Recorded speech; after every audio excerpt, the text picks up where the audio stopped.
cái em lên nhau qua cả cái khui mi lên con tin là cái khui giang mi phải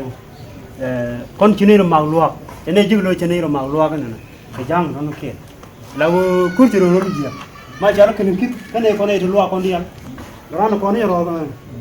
là rồi như nó ngang lô khui lô những video này mi chỉ chứ lô cái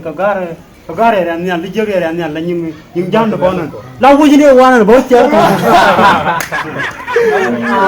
Mama cái gì vậy? na to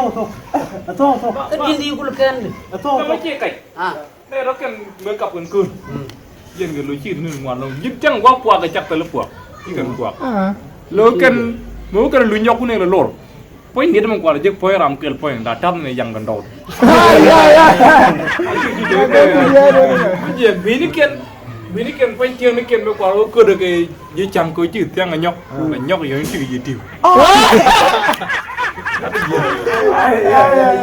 nó có qua mình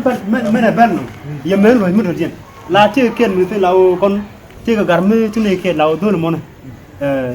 gar mới đi là chỗ này kiện cha này cũng vô biển cuồng gầu cuốn mấy đàn phải là nông chi mấy đàn luôn qua rồi cha này mới có qua mình này vô lòng tôi qua mình dân qua cha này vô ngoài dân qua đã thịt gầu bật đinh cái thôi là qua mi nếu bên này qua mi thôi là mình này cũng qua mi war này phải lấy chỉ bên này war à em đi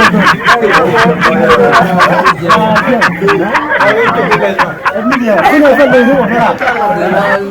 Bener juga lah, cukin, cak,